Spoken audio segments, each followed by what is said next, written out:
Hello students, welcome to my class. In the previous classes, we discussed about the topic of what is a network and computer network and its components. Okay. In this class, we will discuss about the topic of what is the need of computer networking and what are the advantages of a computer network. Okay. So let's get started. So here is the topic of need of computer networking. The rapid evolution of evolution of information and communication technologies has generated the need to use the same data at different locations. So basic जो communication technologies का जो internet का जो basic जो need है वो क्या है कि जो same data है वो different location में रहे, yes or no, है कि नहीं? जैसे like as an example अगर दिया जाए कि लाइक बिग बाजार का जो पूरा इंडिया में जितना सारा नेटवर्क है, बिग बाजार का जो गुवाहाटी में भी जो सेंटर है, लाइक दिल्ली में है, तो सब मतलब प्रोडक्ट्स तो सेम ही है बट वो डिफरेंट लोकेशन में है. मतलब डेटा जो है बिग बाजार का जो डेटा है वो सेम है लेकिन वो डिफरेंट लोकेशंस में वो अवेलेबल है, यस और नो. तो यही मीन किया गया है कि the data should be same but the different locations. Okay. One way of doing so is to keep the same data files at separate locations across the globe. इसका जो main जो कैसे रखेंगे कि सेम जो मतलब डेटा फाइल्स को separate करके डिफरेंट लोकेशन में across the globe उसको रखा जाए. ठीक है. This involves frequent transferring of data from one computer to multiple computers which are present at the same or distance location. The continuous data transfer is a costly affair which results in redundancy of data and increased storage cost. But यहाँ पे एक problem भी है, जैसे कोई एक particularly suppose यहाँ पे एक सेंटर है, मेन सेंटर यहाँ पे है और बाकी ये भी सब सेंटर है. ठीक है. तो यहाँ पे सब सेंटर है, तो यहाँ से अगर कंटिन्यूअसली डेटा यहाँ तक भी ट्रांसफर होगा, यहाँ पे भी ट्रांसफर होगा, यहाँ पे भी ट्रांसफर होगा, तो ये थोड़ा कॉस्टलियर भी होता है. ठीक है. और डेटा कभी कभी रिडंडेंट डेटा भी यहाँ पे आ जाता है. ठीक है. तो स्टोरेज का जो कैपेसिटी है, मतलब स्टोरेज कैपेसिटी भी थोड़ा ज्यादा होना पड़ेगा क्योंकि ये मेन सर्वर होगा, मेन लोकेशन होगा जहाँ से पूरा प्रोवाइड हो रहा है. ठीक है. तो इसका बात भी यहाँ पे बोला गया है. ठीक है. The continuous data transfer is costly affair which results in redundancy of data and increased storage cost. Okay. In data communication system, a message is transferred from one point to another via medium. But in communication system मतलब communication system मतलब जहाँ पे एक system के साथ communicate कर रहा है. ठीक है. In communication system. ठीक है. इन कम्युनिकेशन सिस्टम क्या होगा, ए मैसेज इज ट्रांसफर्ड मतलब यहाँ से जो एक मैसेज ट्रांसफर्ड हो रहा है from the one point two another point विया मीडियम, मतलब एक पॉइंट से दूसरा एक पॉइंट तक मतलब मैसेज जो है वो ट्रांसफर हो रहा है थ्रू ए मीडियम. मतलब यहाँ पे एक मीडियम का जरूरत होगा. ये जो मैसेज यहाँ से जा रहा है तो यहाँ पे कुछ मीडियम तो रहेगा. लाइक मीडियम कौन सा होगा, कुछ वो वायर भी हो सकता है, वायरलेस भी हो सकता है. ठीक है. पर डेटा अगर एक पॉइंट से दूसरा एक पॉइंट में जाना है तो डेफिनेटली कुछ ना कुछ मीडियम तो रहेगा. जैसे यहाँ पे कम्युनिकेशन मीडियम कौन सा है, जैसे वायरलेस का जो कम्युनिकेशन मीडियम है वो क्या है, एयर है. यस और नो, सबको पता है एयर. ठीक है. The sender creates a message. The sender creates a message. The medium carries the message. ये हमेशा याद रखना. The sender creates a message. जो sender होगा वो मैसेज को क्रिएट करेगा, जो मीडियम होगा वो मैसेज को कैरी करेगा, and the receiver receive the messages and receiver sometimes called as a sink receive the messages. Okay, ये तो बहुत easy lines था. ठीक है. Let us understand with the help of an example. Suppose you want to communicate with your friend. Since you have some information to pass or to your friend, so in this communication system you will be a sender. मैं क्या होगा, तुम क्या होगे, एक sender. ठीक है. A sender needs a carrier to transmit information to the receiver. उसको एक transmit का मतलब एक medium का जरूरत है जहाँ पे वो transmit कर सकता है. So air is the carrier. So the communication medium and your friend is the receiver. जो बीच में क्या होगा, ये air जो होगा. ठीक है. तुम यहाँ पे माइक से कुछ बोल रहे हो. ठीक है. कुछ उसको बात बोलना है तुमको. ठीक है. कुछ टॉपिक कुछ डिस्कशन करना है, तो तुम क्या करोगे, उसको अगर बहुत दूर में है तो माइक से उसको बुलाओगे. ये सुनो, पास में होगा तो धीरे से बोलोगे. तो बीच में क्या होगा, ये जो क्या होगा, ये कम्युनिकेशन मीडियम कौन सा होगा, मतलब जो मैसेज वो कन्वे हो रहा है तो उसको हम लोग क्या बोलेंगे, इसे मीडियम. और इसको हम लोग क्योंकि ये वायरलेसली हो रहा है, यस और नो, तो ये एयर होगा, ठीक है, who receives the information. Okay, similarly in case of a computer network, the computer which sends information is called a sender. Various medium like cables, Wi-Fi, Bluetooth, radio waves, etc. That are used to transmit informations are the carrier of communication medium. जो ये Wi-Fi है, Bluetooth है, radio waves है, ये these are the medium, yes or no, क्योंकि उससे हो रहा है, मतलब these are the medium, these are the जरिया, हम लोग जरिया बोल सकते हैं उसको. And the computer which receives the information is the receiver. और जो दूसरा पॉइंट में जो रिसीव हो रहा है उसको हम लोग क्या बोलेंगे, रिसीवर बोलेंगे. Okay, simple. When a computer communicates over a network, three components are involved in the communication. तो बेसिकली क्या होता है, कंप्यूटर्स जो एक नेटवर्क में अगर वो कम्युनिकेट करता है तो वहाँ पे देयर आर थ्री कंपोनेंट्स जो सबसे ज्यादा इन्वॉल्व होता है, ठीक है. जो पहला है वो है सेंडर. ऑलरेडी यहाँ पे बहुत सारा सेंडर के बारे में हम लोग ने डिस्कस कर लिया कि सेंडर कौन है, कि sender is the computer work station जहाँ पे हम लोग काम कर रहे हैं. मैं अगर यहाँ पे कंप्यूटर्स में काम कर रहा हूँ, जैसे मैं यहाँ पे वीडियो अपलोड करूंगा, ठीक है, तो यहाँ पे वेरी बेसिक एग्जांपल देखो, मैं यहाँ पे वीडियो में बना रहा हूँ, रिकॉर्ड कर रहा हूँ, ठीक है, उसके बाद मैं अपलोड करूंगा, ठीक है, तो YouTube में तुम लोग देखोगे. So YouTube is the medium, ठीक है, YouTube या Google classroom is the medium, ठीक है, very basic. And you are the receiver, क्यों तुम लोगों को थ्रू YouTube या तो थ्रू Google क्लासरूम तुम लोग को वो रिसीव हो रहा है, ठीक है. तो I am the sender, the medium is the YouTube और Google classroom, and the receiver is the you guys. Okay, very simple example. Mobile phone, tablet that sends the data through the web browser. Okay, and the communication medium is a physical path through which the message travels from the sender to the receiver. मतलब medium, air भी एक medium ही है यहाँ पे. जैसे through air हम लोग जैसे थ्रू केबल्स या तो थ्रू इंटरनेट जो ये मैं यहाँ पे वीडियो अपलोड करूंगा, ये भी एक मीडियम ही होगा. जैसे वायरलेसली अगर अपलोड करूंगा तो वो भी वायरलेस जो एयर होगा. अगर मैं केबल्स के जरिए से अगर मैं करूंगा तो केबल्स होगा, तो ये भी एक मीडियम होगा, ठीक है. और YouTube भी एक मीडियम ही है, ठीक है. उसके बाद गूगल क्लासरूम भी एक मीडियम ही है. मतलब एक सॉफ्टवेयर है बट इज मीडियम, वो मीडियम भी है. It can be cable, wireless device और प्रोटोकॉल्स. ओके, रिसीवर कौन है, तुम लोग. ए receiver is a device that receives the data message. It can also be a computer, workstation, tablets और मोबाइल फोन्स. ओके,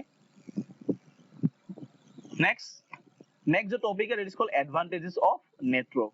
ये भी एक बहुत ही इंपॉर्टेंट टॉपिक है. In a computer network, information is usually stored a central location. Computer network में क्या होता है, जैसे क्या होता है इन इंटरनेट, क्या होता है जो नेटवर्किंग में क्या होता है, जो मेन जो मतलब यहाँ पे क्या रहता है, एक सेंट्रल लोकेशन रहता है, ठीक है. जैसे गूगल का जो मेन हेड ऑफिस कहाँ पे है, गूगल का सिलिकॉन वैली में है, ठीक है. तो वहां से ही मतलब पूरा वो मतलब पूरा जितना सारा काम होता है वहां से ही हो रहा है, ठीक है. जो मेन लोकेशन वहां पे है उन लोगों का. The aim of networking is to share resources. जो नेटवर्किंग का मेन जो एम क्या होता है, अगर एग्जाम में आ सकता है, what is the main aim of a networking. So the main aim of the networking is to share resources. Networking का मेन एम ही होता है कि रिसोर्स को शेयर करना, ठीक है. Computer network brings more efficiency, economy and effectiveness in an organization. The key advantages of networking are hardware sharing. In a network, we can share almost every peripheral devices such as printer, scanner, modem, CD writer, etc. among several computers. All these devices are attached to a remote server, which is sharing among multiple computers. This reduces the cost of hardware. जैसे मैंने already एक example दिया था कि बहुत सारा computers अगर एक प्रिंटर के साथ जुड़ा है, जैसे लाइक ये प्रिंटर के साथ जुड़ा हुआ है, तो क्या होगा कि हम लोग जो ये हार्डवेयर रिसोर्सेस को हम लोग क्या करें, मैनेज कर रहे हैं. अगर मैं हर एक कंप्यूटर में अलग से अगर मैं एक प्रिंट, यहाँ पे भी एक प्रिंटर अगर मैं अटैच करूंगा, यहाँ पे भी एक प्रिंटर अटैच करूंगा, यहाँ पे ऑलरेडी है, तो क्या होगा, मेरा कॉस्ट क्या होगा, मेरा बहुत ज्यादा हो जाएगा, ये सो नो. पर अभी क्या हो रहा है कि मैं तीनों कंप्यूटर्स एक साथ जुड़ा हुआ है एक नेटवर्क में, और मैंने किसी एक कंप्यूटर में मैंने एक प्रिंटर को अटैच किया. तो अभी क्या हो गया, मैं यहाँ पे एक नेटवर्क बिल्ड हो रहा है. तो क्या होगा कि कोई भी एक कंप्यूटर वो डायरेक्टली उस प्रिंटर को एक्सेस कर सकता है, ठीक है. तो ये हार्डवेयर क्या हो रहा है, शेयरिंग हो रहा है, यस और नो. मल्टीपल डिवाइसेस के साथ शेयर हो रहा है, ठीक है. तो यही बात यहाँ पे ये जो बात है यहाँ पे मैंने ऑलरेडी डिस्कस किया, और ये it reduces the cost of hardware, ये हार्डवेयर का जो कॉस्ट है वो रिड्यूस करेगा, ये so on. Next, software sharing. Every application software can be installed on the main server rather than installing on every computer individually. Computers in a network can use the required software from the server.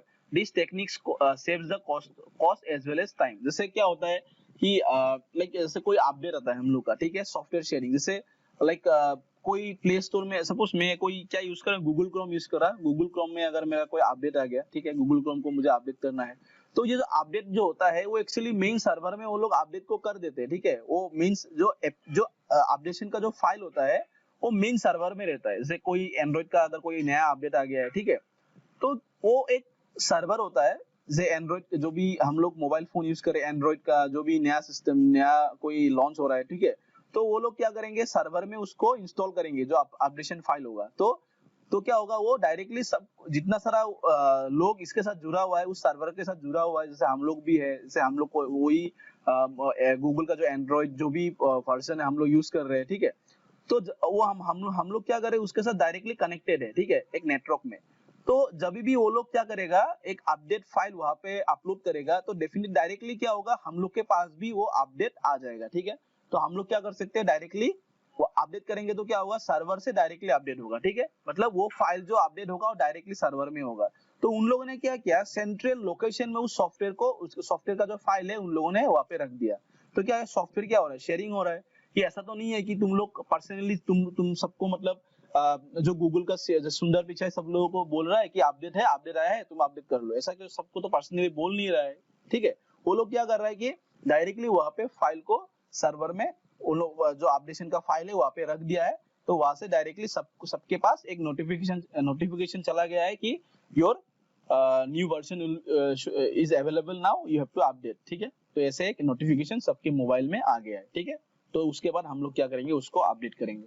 तो क्या हो रहा है कि एक reduce हो रहा है, मतलब कॉस्ट जो है वो रिड्यूस हो रहा है, यस और नो, डेफिनेटली। पर्सनली अगर सबको बोलेंगे, इतना मिलियंस यूजर्स को बोलेंगे, तो टाइम भी लग जाएगा, कॉस्ट भी बहुत चला जाएगा, यस और नो।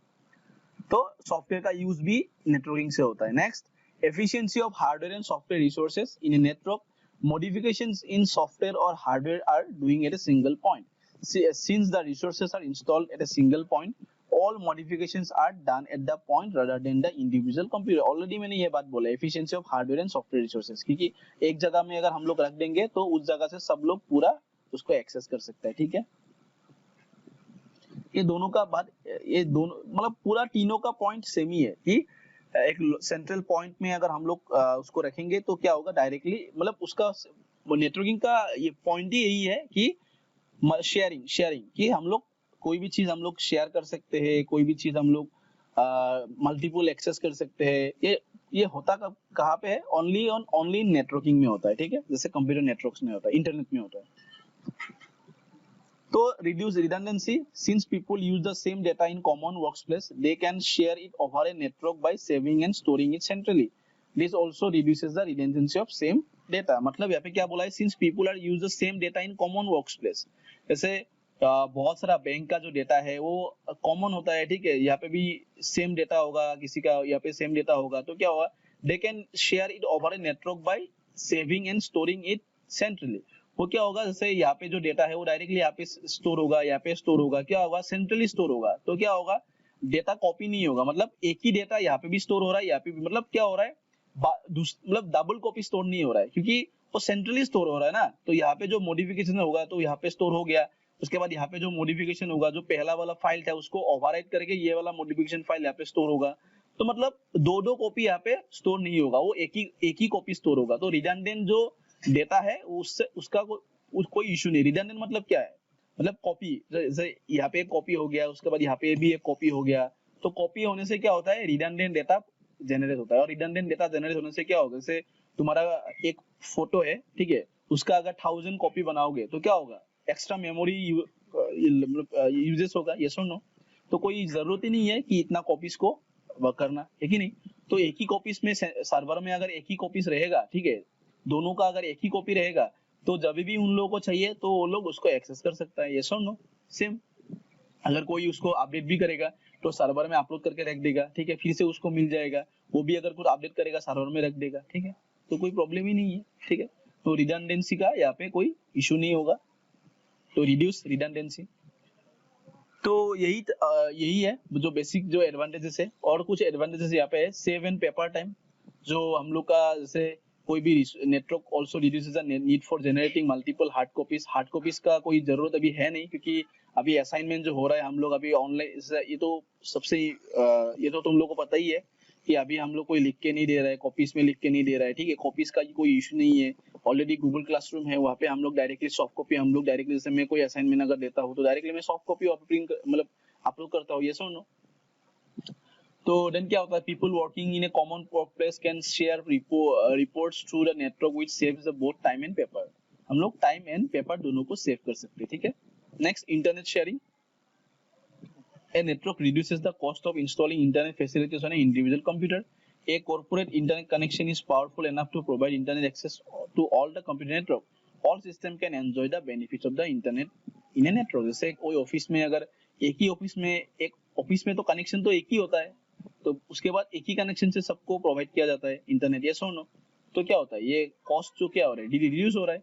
जैसे हम लोग का जो लैब है, लैब में भी इंटरनेट कनेक्शन तो एक ही है, लेकिन हम लोग कितना कंप्यूटर्स में उसको यूज कर रहे हैं, बहुत सारे कंप्यूटर्स में उसको यूज कर रहे हैं, ये सुनो। तो इंटरनेट शेयरिंग भी एक फैसिलिटी हो गया। Next, security. Since the server contains all the software, the security of the user is to great importance. Common server security issues face weak passwords, open network ports, old software version, poor physical security, stale and unnecessary accounts. तो security भी हम लोग को provide करता है। जैसे कोई server में, जैसे गूगल का सिक्योरिटी इतना स्ट्रांग है कि नहीं, तो हम लोग को सिक्योरिटी प्रोवाइड कर रहा है, ठीक है। और कुछ सिक्योरिटी इश्यूज जैसे हम लोग फेस करते हैं, जैसे वीक पासवर्ड, अगर कोई किसी ने वीक पासवर्ड दे दिया, ओपन नेटवर्क पोर्ट्स, कोई अगर पोर्ट्स ओपन है तो हैकर्स वहां से डायरेक्टली उसमें डायरेक्टली एंट्री ले सकता है, ठीक है। कोई सॉफ्टवेयर का अपडेट आया, तुमने उसको अपडेट नहीं दिया तो क्या हुआ, अपडेट नहीं दोगे तो क्या होगा, सिक्योरिटी फीचर्स नहीं मिलेगा, यस और नो, सिंपल बात। तो फिजिकल सिक्योरिटीज तो या बहुत सारे अननेसेसरी अकाउंट्स, तो दिस आर द प्रॉब्लम जो हम लोग फेस करते हैं। तो इसीलिए अपडेट देना बहुत जरूरी है। कोई भी सॉफ्टवेयर हो तो डायरेक्टली वो सेंट्रल पॉइंट से अपडेट होता है, जैसे गूगल का सर्वर, गूगल का कोई अपडेट अगर आ जाता है तो अपडेट करना जरूरी है। अगर वो वर्जन अगर ओल्ड हो जाता है तो उसमें डेटा लीक या तो कोई हैक होने का चांसेस रहता है, ठीक है। तो सिक्योरिटी भी एक एडवांटेजेस है नेटवर्किंग में जो प्रोवाइड किया जाता है। जो कंपनीज है या तो कोई, जैसे हम लोग का सिस्टम में अपडेट आता है, ठीक है, सिक्योरिटी अपडेट्स मतलब क्या है, सिक्योरिटी को फिर से स्ट्रांग बनाने का कुछ अपडेट्स आता है, यस और नो। तो this are the basic advantage, तो सबको पता ही होगा। सो नेक्स्ट क्लास में हम लोग जो डीपली थोड़ा जाएंगे टाइप्स ऑफ नेटवर्क के बारे में। What are the different types of networks in a system, okay. तो there are different types of networks, LAN, MAN, वैन, पैन, इसके बारे में हम लोकल एरिया नेटवर्क्स, उसके बाद मेट्रोपॉलिटन एरिया नेटवर्क्स, ठीक है, wide area networks, personal area networks. तो इसके बारे में हम लोग डिटेल्स में डिस्कस करेंगे। तो आज के लिए इतना ही। Thank you all of you. अगर कोई डाउट्स है तो मुझे व्हाट्सएप या तो फोन कर सकते हैं, ठीक है। Okay, so have a nice day.